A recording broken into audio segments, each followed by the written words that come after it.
Thank you for tuning in to Koppen Comic. I'm Brian Koppen. We're here with Comic No Filter Paul.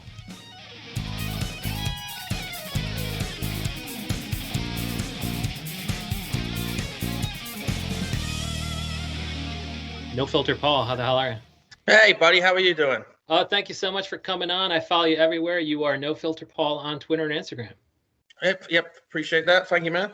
Yeah, and if we did the show a couple weeks ago, you would have told me about the 50 gigs you have, but now not so much. So you just had a packed calendar for a second there.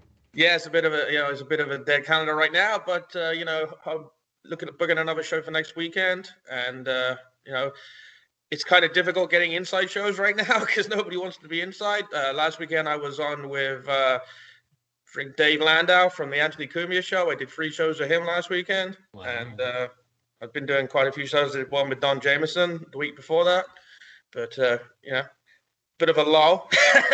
And I see. I mean, now that Dangerfield's closed down, like I see this picture of you with Dangerfield's logo behind you. So I mean, was that club any good? I hear it was pretty solid. It was pretty good. I mean, it was kind of quiet towards the end, and they didn't open during the pandemic. I mean, the last big thing they did is they were the club in the movie The Joker. If you saw that, when he had his awful stand-up in The Joker, that was Dangerfield's with a different sign. They changed the sign in the background. Wow. But that was filmed it looked like it looked 20, 30 years ago. It had like little red lamps on tables and little booths and stuff. They didn't change it, but I think that was like the attraction of it, and I'm glad I got to perform there. It would have sucked to have never performed there and then they closed it. Yeah. But, did you play there back in the day or just kind of recently or both? And how can you kind of compare the two? Okay. A couple of years ago, I had a spot there, which I was happy with. But I hear they're looking to open somewhere else. I don't think it's gone for good. I think they just want to open in a different area. Maybe, I mean, I'm hazarding a guess here, New Jersey or Long Island, somewhere that because the city's not allowing comedy. Yeah. Which is so stupid. You can go see a band, but you can't see comedy, which is the dumbest thing ever. But that's what they're saying. They're saying that it's not gone for good. And so are you just totally abhorring and hating these outdoor comedy shows? Yeah, it's so strange, man. I've done a couple of shows where you're standing in front of a bunch of cars and you're using like the radio on the cars and people are beeping their horns instead of laughing, which is really, really weird. and you can't really time your jokes anymore because you don't know how long you got to wait for the fucking beep, Brad. Well, you know what's actually interesting is if you do some Zoom things, which are horrible, but if you have done any Zoom things during this, if you do any of the international ones, they have the same pause. So if you've done, like I did a bunch in London, and you sit there and you're like, did they laugh at that? Or was it really that bad? And then all of a sudden you get a laugh. That's the same beat as if they do it in the car, which is kind of bizarre. So, but you're learning it. It's so stupid. Like you have to start learning these things. It's like, you're going to be a comedian these days? Well, you have to learn how to time the car beep. It does kind of ruin it for like regular shows though, because you give it that extra pause and it's like it doesn't work at a regular show, so it's so difficult now to figure it out. Yeah. And so I mean, at what point did you become No Filter Paul? Like you were Paul for a second there, and then you're No Filter Paul. What was filtering you before, and what took the filter off? Well, I was given the name No Filter Paul by Jim Norton, comedian. On the Opie and Anthony show, I did some stuff on there, and he decided that I was the guy that didn't have a filter. I didn't like censor myself, and back in the early 2000s, the PC culture didn't exist, so you could pretty much say anything you wanted, and I did as the character on the show, and he gave me that name, and the Opie and Anthony show went for quite a while, and at the end of it, he had told me to do stand-up comedy like 15 years ago, and I never had the balls to get on stage, and I finally did it like 3 or 4 years ago. Okay. And I'm like, why would I change the name? There are some people that know my name. Why would I go back to my regular name? Oh yeah. Oh gosh, I had idiot comics that don't know what they're talking about saying, "Hey, you should be Paul. You shouldn't use this name. It's like a gimmick." And I'm like, no, it's a gimmick I've had since 2002. So if Jim Norton gives you a nickname on a popular radio show, you might want to keep it. That's exactly my theory. Yeah, I mean, I'm not trying to be big-headed or nothing, but a lot of shows I do, there's always a few people there that know the name, so it works for me. Yeah, hell yeah. And then, how are you dealing with social media without a filter? I mean, what do you notice about, having to censor yourself for social media? Well, I'll give it a perfect example. A few weeks ago, I was in a roast group on Facebook, which is horrible in the first place. And it said, we're totally uncensored. We don't have any rules. And I pretty much proved they do have rules. So what was the road too far for them? Um, it And was feel free like to. one of those groups where they post a photo and you decide what to say about them. And it was I think it was this picture puts me off rape.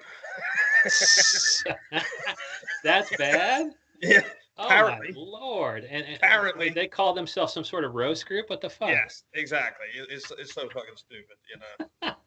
And I did an online roast for someone. Someone booked me to do an online roast for a Jewish guy, and they told me, anything goes. We don't care. And they listed subjects you can talk about, and you can probably guess what those subjects were. And when we did it, crowd was horrified. And I'm like, why tell people, we can do what we want, Yeah.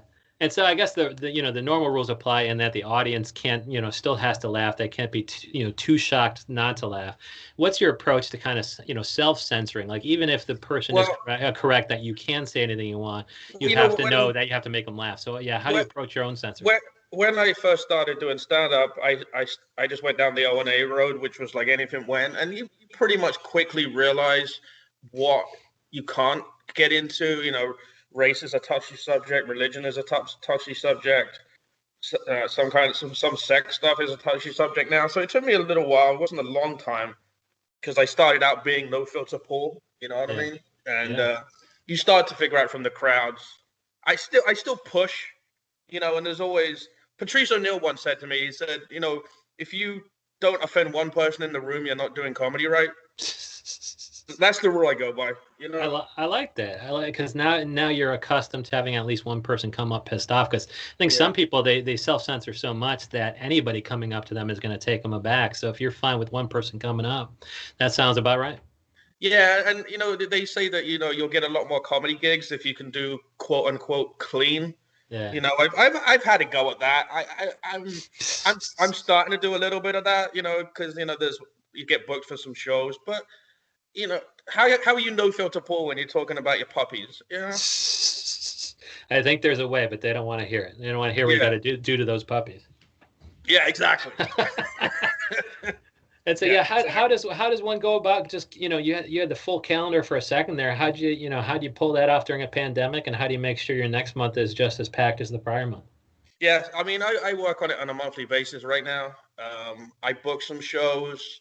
Um, you have to be committed. Like the first show we did after the pandemic, we had to drive to Delaware, which was like an hour and three-quarter drive because Delaware opened before New Jersey and New York.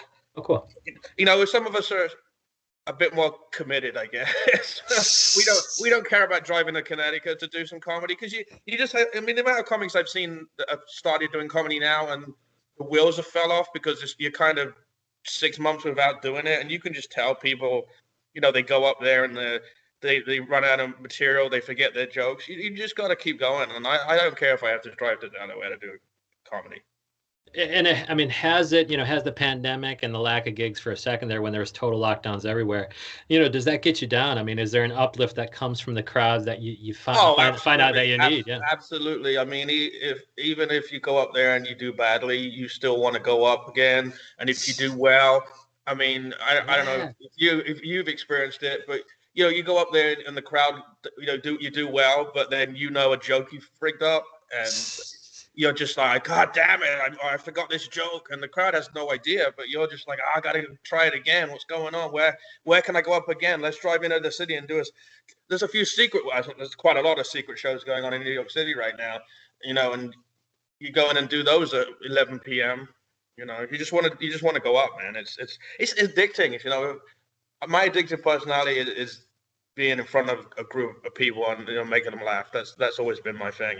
Good. That's better than some other addictions you could have with substances. Yeah, luckily I haven't experienced those. I've had that around me, and yeah, that's not me.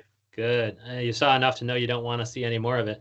But Yeah, I like the fact that you're like, if I bomb, I want to get up again and make it right. And if I yeah. do well, I'm so high, so it's high from the stage high. It's like I got to do it again. That's fucking amazing. And My favorite my favorite dumbest thing to do is say you go up and you do well, and then you'll say like, hey, there's another spot in the city, and one of my buddies, my buddy Dave, that we do a lot of stuff together. He says, Paul, you just did well. Do you really want to go up again and fuck it up? So you're on a high right now. How about you go out on a high and we just go on? is that David Hodge? Yes. Oh yeah, I had him on. He's a lot of fun, dude. Yeah, Dave's a good guy, man. He's the one that pushed me into actually getting on the stage. I told him 3 years ago that I wanted to do stand up, and I've always wanted to. And that was on a Monday, and on a Saturday he booked me on his show, his birthday. And I'm like, "What the fuck are you talking about?" And he's like, "You're going up on Saturday," and I haven't looked back. We did the open mic circuit for a long time, and we got up to where we're happy, and now we're doing shows all over, and he's fucking just as committed as I am, That's so funny. You have him to thank for your addiction. It's like, thanks, David. Yeah. I have to be on stage to get this high. Thanks, fucking David Hodge. It's crazy. It's crazy, dude. It's the weirdest fucking thing, man. And have you done a stand up overseas then? And how do the crowds differ? Only with the Zooms. I haven't done anything physically overseas yet. I'd love to. Okay. I'd have to really look through my set, and see what won't translate. But I've had no problem. I've had no problem on the Zooms, but I have kind of looked through my stuff and said, okay, this probably won't work. Just because like references to people or things that you don't see. I mean, I grew up in England and I lived there until I was 22. So I don't want to say I'm out of touch, but I guess I'm out of touch with how it is now. Okay. And I hear the PC culture is pretty awful in some of the places in England right now. But what are you gonna do? That's so funny. Like, yeah. So you thought, you think they were kind of buttoned up compared to U.S., but it's nothing compares to now, where the PC culture has run amok over there. So you think that your stuff might not play well over there? Well, on the Zooms, I did fine. Okay. I did fine on the Zooms, but again, that doesn't mean that when you get into a room, like I said, I've reined it in a bit, but definitely haven't reined it in a lot. And then do you get as un-PC when it comes to like politics and, how are you approaching the election? Like, are you avoiding it because it would be dated on November? I kind of avoid it only because it's a really easy way to divide the room and lose half your crowd. Yeah. There's a few topics like that, like election. You can make fun of it very slightly, but it's very triggering for some people, Yeah. I see comics go up there and go, yeah, hey, Trump looks like a fucking cheese puff. And I'm sitting there going, come on. Haven't we heard this joke 900 times? If it's on Facebook, I mean, I don't write some comics, but I sometimes Google a joke that I've come up with to see if there's a meme of it already. Yeah. Because, I don't like talking about politics, Yeah, you got to be pretty fresh with your take on Trump after 4 years of his stuff. He's had so many things. It's like there's ways to be fresh on Trump, and him being orange is not one of them. Yeah. And it's like Michael Jordan said, like Republicans buy sneakers too. So if you don't want to divide the audience, why are you going into politics? But just so I mean, you can. So I guess no filter, Paul, means if you get into most rooms, you won't have a filter. But it sounds like there's going to be certain filters if you want to play across the pond, etc. Yeah, I mean, like next time I go back there, I'm gonna try and get some spots over there and just see what happens, But it's just self-filter. It's like I just want to make sure people laugh. And I mean, if Jimmy Carr is killing in England, and he doesn't give a shit what he talks about, and I don't know. It seems to me that you get to a certain level, which obviously I'm nowhere near at all. Where you get the Dave Chappelle's, the Jimmy Carr's, the Ricky Gervais's. Yeah. Bill Burr's. I think when you get to a certain level, there's nothing they can do about you. You know what I mean? The cancel culture is not touching those guys. It doesn't matter what they give. Filter Paul can still be canceled, I suppose. Oh yeah, I mean, who knows? I mean, a regular comic is, a lot of us have a regular job. We don't need this shit going back to our jobs. Yeah. Yeah, and I guess when you're no filter Paul, I mean, having a day job can kind of, put that at risk. I mean, you want to make sure you're not saying anything that. I mean, at the very least, you want people to have laughed. It's like Bill Burr. It's like, if something was on PC, it's like the whole crowd was laughing. Go fuck yourself. Exactly. If you got into trouble, if you got to a day job that kind of, didn't let you do it, would you be able to defend yourself by, hey, it wasn't PC, but everybody was fucking laughing? You can cancel me, but at least call me funny, right? Yeah, I mean, like some jobs, it's just the topic. It doesn't matter at that point, you know. Yeah. People get triggered on a word, you know, and then it doesn't. I mean, I've seen it. You know, you say one word in a sentence, and then you know, right? You can just feel it in the room that you might, you know, maybe I should bail on this. You know, just say fuck it. So do you have kind of test jokes like that? Like if you're thinking about going rated R, you'll kind of test your PG-13 stuff first? No, I would say most of my stuff is R rated. Doesn't bother me. It's the topics, you know. Okay. And so will you have kind of a test joke though on that topic to see if they're going to pull back? Um, sometimes if the crowd's not working, I'll just fucking go for it because it just. I'm like the opposite of a lot of people. Like, you know, if you start doing some stuff, I don't have like 20 jokes on every topic. I'm very random. I jump around everywhere. The transitions are not something you really see in my set at all. I just jump around with random stuff. And like I said, I've had crowds where it doesn't work, and I'm like, fuck these people. I'm just gonna really go for it because I have this horrendous cancer joke, which is my room divider. It's just this one joke. It'll divide the room in a heartbeat, and if they're not liking it, I won't step back. I don't give a fuck, you know. It's about cancer? Yes, it's about my wife getting cancer. Well, if that's true, shouldn't you be able to tell that joke? No, it's not true. Oh. But the audience doesn't know that, so fuck it. Exactly. And I've had 3 or 4 occasions where people have come up to me at the end and gone, you know, I had to tell my husband I got cancer, and I'm like, it's a fucking joke. You're at a comedy club. Yes. Yeah, and I guess, you know, you're like, fucking, I'm going to plow ahead. I got nothing to lose. I started later in life, I suppose. Like if you had, you know, taken Jim Norton's suggestion instead of David Hodges' suggestion, how do you think your comedy career would have been different by now, if at all? Well, like, you know, it would have been harder because more careful. You'd have been more careful. I would have had no. Well, I wouldn't. You know, I would have had to gradually toned it down during the time. You know what I mean? Because definitely in 2004, everybody was saying whatever they wanted. You know. and I don't know if you've watched new comics come out. Comics that, you know, at the open mics, a lot of them, they go crazy with, you know, the rape jokes and, you know, race and all this. 9/11 is a popular one for new comics. They all do all this crazy shit, and then they wonder why no one puts them on a show because nobody wants to hear about your grandma in 9/11. You know. Yeah. And some of the same. I know comics that I think are very funny, but there's no way with their material they're ever doing anything.